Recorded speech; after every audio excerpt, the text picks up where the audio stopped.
de 2057 a 2150, alguma coisa vai acontecer.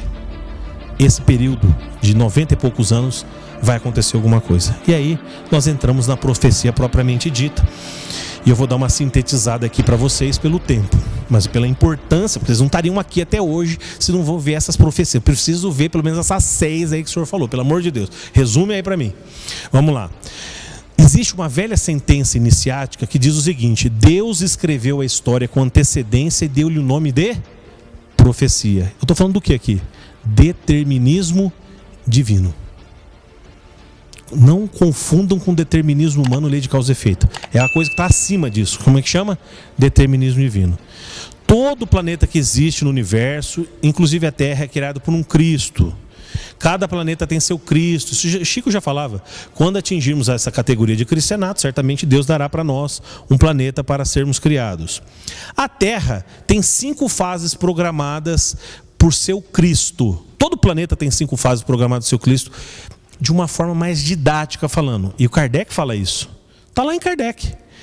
Mundo primitivo. O que é isso, mundo primitivo? Olha lá. O Sol, foi retirado uma parte do Sol. Jesus comandou essa construção, foi girando, consolidando, retirou a parte sólida e líquida dali, formou-se assim os oceanos, iniciou a vida unicelular, em seguida passou para a Terra a parte sólida, a Terra cobriu de floresta, os anfíbios surgiram. Depois de 1 bilhão de evolução, e nós temos 4 hoje, a Terra estava povoada de animais, plantas, depois de antropóides primitivos. Vamos dizer assim, um esboço do homem. Enquanto isso, em outros planetas, o que Jesus fez? Buscou espíritos que foram colocados à esquerda daquele Cristo daquele planeta, inclusive em capela. Então Jesus trouxe para cá egípcios, hebreus, hindus, os arianos, e traz várias outras falanges deles para se reencarnarem aqui, junto dos povos primitivos que aqui estavam. Quem eram? Africanos e asiáticos. Todos que vieram foram degradados, exilados e condenados na seleção, o juízo final daquele planeta. Capela lá, está o que está acontecendo aqui na Terra. Capela lá estava em mundo de prova e expiação para regeneração. E trouxe para nós que era mundo primitivo. Está entendendo? Cristo trouxe para cá. Então lá estava em juízo final. E ele, o que acontece? Os planetas estavam indo para a fase de regeneração e aquele pessoal foi reprovado naquela promoção, sendo levado em planeta em transição de prova e expiação para outro primitivo que estava indo para mundo de prova e expiação, no caso a Terra aqui. Então, a Terra era mundo primitivo, veio o povo de lá. Agora a Terra está em mundo de prova e expiação para regeneração.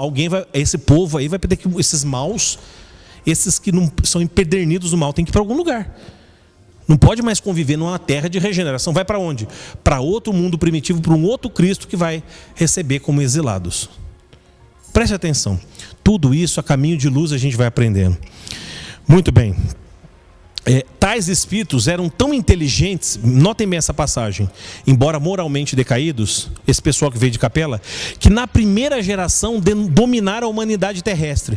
E na segunda geração, os capelinos, segundo a Bíblia, começaram a criar cidades, fazer armas e entrar em guerras, com exércitos e líderes, coisa que o homem primitivo que vivia nas florestas nem sequer conhecia, porque ele nem sabia sequer se ele era macaco, estava naquela parte de antropóide, ou se ainda era homem. Olha que interessante. E é justamente no fim desse progresso oriundo da inteligência dessas falanges que estamos chegando na Terra. Segundo tipo de mundo, mundo de provas e expiações, é a que estamos passando, eliminando as dívidas mediante a lei da ação e reação, ou chamado causa e efeito no Espiritismo, né? A passagem dessa fase para a próxima é considerada, segundo Jesus, a mais difícil. Está lá em Mateus 24. Marcos 13, Daniel 9, sermão profético de Lucas. O que dizem lá no mini Apocalipse? A passagem do mundo de prova e expiação para a regeneração vai ser a mais difícil. Uma tribulação que nunca houve no passado e nem haverá no futuro. Uma espécie de crise do planeta, onde haverá separação doída, causando sofrimento entre bons e maus que irão se separar. A passagem do joio e do trigo. Os maus estão cada vez mais se endividando na terra e serão exilados, pois a inteligência cresceu sem a moral correspondente. Devem perante a lei, continuam fazendo mal, são endividados e continuam se endividando. Muito bem. No mundo de regeneração, os espíritos ainda devem perante a lei. É o que a terra vai chegar brevemente. Mas eles ainda não fazem o mal, têm a consciência do bem. Estarão quitando o que devem perante a lei até passar para a próxima fase e aí nada deverem. Gente, o dia que a terra chegar a mundo feliz, Ninguém deve mais nada, apenas fazem o bem. Nós temos uma fase depurada de felicidade, os corpos são quase semifluidos. Finalmente, o mundo celeste e o divino, os corpos são totalmente fluidos. O espírito não nasce no corpo da mãe. Aquela passagem do Velho Testamento, você vai parir com dor, ganhar seu pão com o suor do rosto, desaparece aqui nessa fase. Aqui o casal se reúne, em prece quando sabe que vão ganhar um filho, e o filho se materializa na cama, na frente deles, e na hora de desencarnar não é enterrado, e sim fluido desaparece. E a alma invisível sobe como chama de luz para planos elevados e níveis superiores em universos distintos. Essas são o planejamento de Deus em relação aos mundos. Muito bem. Como é que Jesus consegue profetizar tudo isso? Como é que pode, por exemplo, Isaías, Ezequiel, Jeremias, Moisés afirmar que Jesus ia nascer em Belém, haveria matança de criança, seria exilado no Egito, moraria em Nazaré, por isso é chamado de Nazareno, teria um precursor que é Elias, falando que ele mesmo seria o precursor de Cristo, porque ele voltaria como João Batista, Elias, o profeta Elias, falaria em parábola, seria traído por um de seus discípulos, morreria, ressuscitaria. Como que Jesus sabia disso? Porque ele recebeu parte da presciência de Deus, chamado de determinismo o quê? Divino. Deus conhece o passado, presente e futuro, a visão dele é cíclica. Então Jesus veio e cumpriu isso na risca, tudinho que estava previsto, tudo. Olha só, isso se chama profecia ou determinismo divino. Ora, a grande pergunta que a gente faz é a seguinte: se tudo isso ocorreu conforme está no Velho Testamento, por que não ocorrerá no futuro como Cristo profetizou? Muito bem. Portanto, vamos falar quais são as 6 profecias. Vocês vieram para cá para isso. Quais são previstas nessa maravilhosa e magnífica obra que eu vou deixar na biblioteca à disposição dos senhores, senhoras e senhoritas aqui, autografada pelo autor. Então está autografada já pelo autor aqui. Brasil de Amanhã. O Mário, que fez muito tempo parte aí da diretoria da FEB, Federação Espírita Brasileira, participando lá ativamente da FEB. Olha só, Brasil de Amanhã, o futuro do Brasil à luz das profecias. Quais são as 6 profecias de Jesus mais importantes do Apocalipse? 2 já cumpridas e 4 que vão se cumprir. Desde a época de Daniel e Jesus, em Mateus, ele confirma Daniel. Jesus confirma o profeta Daniel. Lá em Mateus 24, confiram lá. Mateus 24 é extenso, super extenso. Marcos 13, Daniel 9 e o sermão profético de Lucas. Jesus lá faz 6 grandes profecias. 2 já se cumpriram. Qual foi? A destruição de Jerusalém. Jesus previu isso, 37 anos depois isso se concretizou. 37 anos depois, olha lá, Jerusalém é destruído por Roma.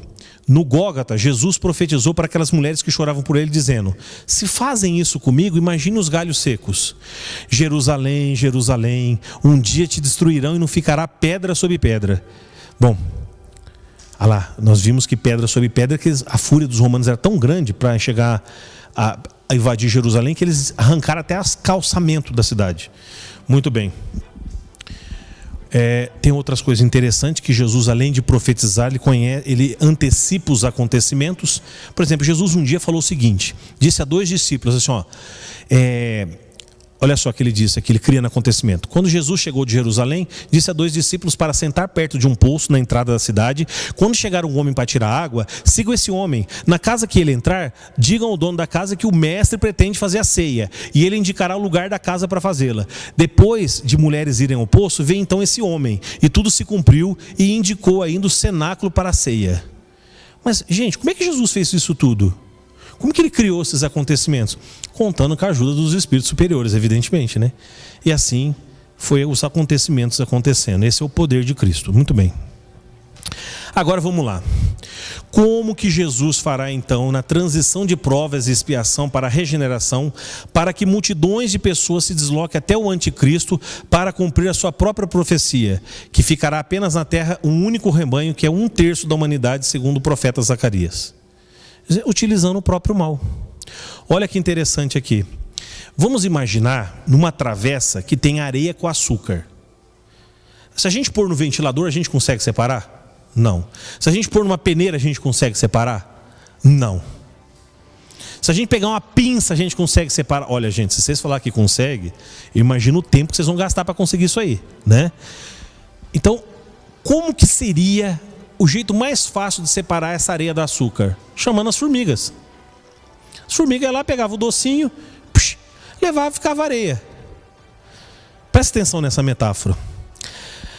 Na metáfora, olha só, utilizando o próprio mal, como que se faz para separar o joio do trigo? Utilizando-se o próprio mal para que o bem seja concretizado.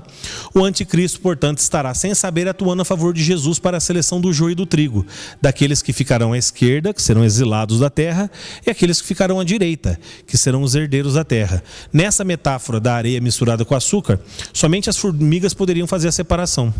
Então, no caminho contrário, preste atenção agora, o anticristo levará para junto dele, olha lá, joio atado e queimado. Está lá na passagem. O joio primeiro será atado e queimado. O anticristo levará areia através da sua vibração. Pensamento é uma radiação eletromagnética e os obsessores atuarão então nessas pessoas para irem junto do anticristo, deslocando de todos os lugares do mundo para estarem com ele, facilitando o trabalho de Jesus, já que o contrário deveria Jesus analisar um por um para saber quem vai ficar na terra, quem não vai, etc. tal. Então, olha só o que eu quero dizer com isso aqui. Quando chegar o momento da vinda do anticristo, que nós vamos ver daqui a pouco, o que acontece? Ele vai falar o seguinte: não, o Messias prometido não foi esse não. Eu que sou Deus, eu que sou o Todo-Poderoso. Venham atrás de mim, venham todo mundo atrás de mim, vamos formar um grande exército aqui, vamos todo mundo dominar o mundo. 2/3 da humanidade vai seguir ele. Olha o mal cumprindo o mal. O mal combatendo o próprio mal, trazendo para dentro dele 2/3 da humanidade. E 1/3 que conhece bem o Evangelho, conhece as profecias, evidentemente sabe que aquele lá não pode ser o anticristo. Ninguém que se proclama o próprio Cristo pode ser o anticristo nessa altura do campeonato. E aí eles vão fazer o quê? Vai fazer uma grande guerra mundial, da qual 2/3 da humanidade vai morrer, também diante do dilúvio d'água, que é o estremecimento do eixo da terra na passagem de mundo de regeneração. A segunda profecia de Jesus, a primeira foi a queda de Jerusalém. Essa aqui eu vou falar mais rápido, que os senhores todos conhecem muito bem. 1850 anos depois veio o Consolador prometido, que é a doutrina espírita. Jesus manda Kardec à Terra para ser então para-raio dos diversos espíritos, mais de 1000 médiuns espalhados no mundo, e que Kardec recebeu a mensagem e fez o Pentateuco kardeciano, começando pelo Livro dos Espíritos. Muito bem, essas duas profecias já se cumpriram, ok? E as que não se cumpriram? Vamos lá. Primeira, surgimento do anticristo. Segundo, novo céu e nova terra. Terceiro, um grande êxito na história da humanidade. E a última, a formação de um só rebanho e um só pastor. Essas profecias serão ao mesmo tempo realizadas, uma em seguida da outra. E aí nós temos que memorizar que certamente não tem data, nem Jesus falou que nem ele sabia, só Deus sabia disso, a data exata que isso ia acontecer, mas nós podemos gravitar que isso tudo pode acontecer quando chegar o anticristo.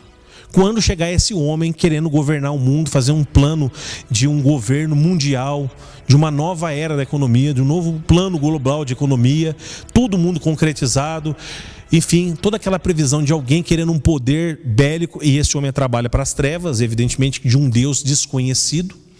Quando chegar essa previsão, evidentemente nós estamos diante então do apocalipse propriamente dito, não mais os princípios das dores. Enquanto não chegar ninguém querendo dominar a humanidade inteira com poderio, você vê que as nações estão brigando. Estados Unidos brigando, já brigou com o Egito, agora está brigando aí, já brigou com Israel, agora está, enfim, briga uma Síria, enfim, tudo isso é entre guerras. Isso é princípio das dores. O mal que nós estamos vivendo é princípio das dores. Ainda não é o fim, o apocalipse, não é a mudança de prova e expiação para a regeneração, não é. Ainda não é. Só com a chegada do anticristo.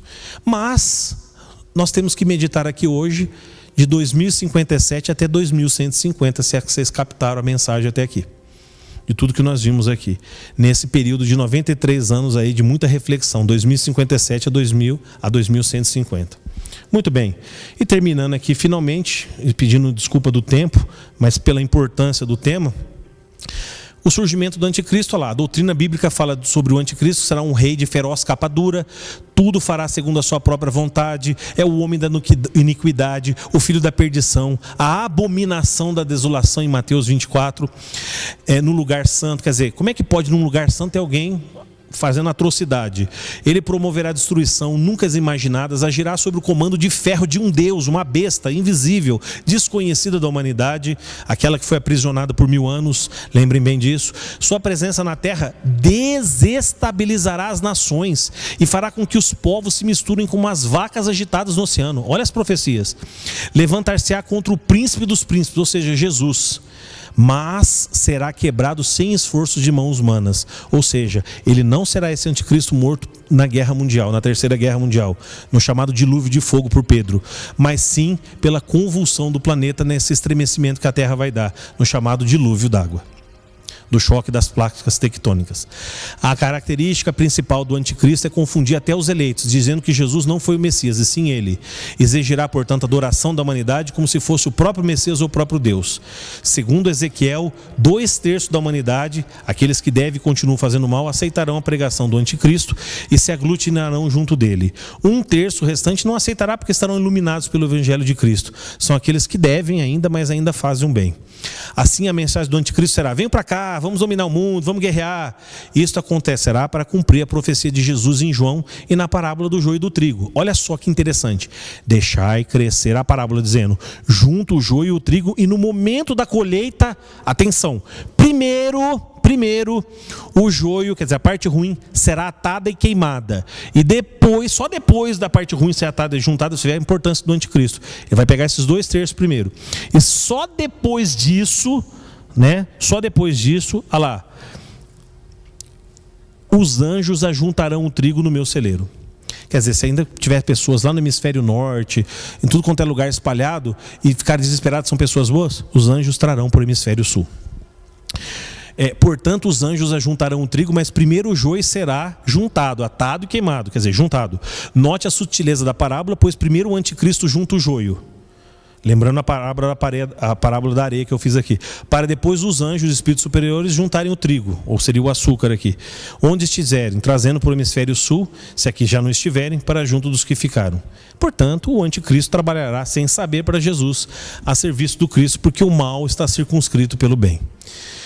Muito bem.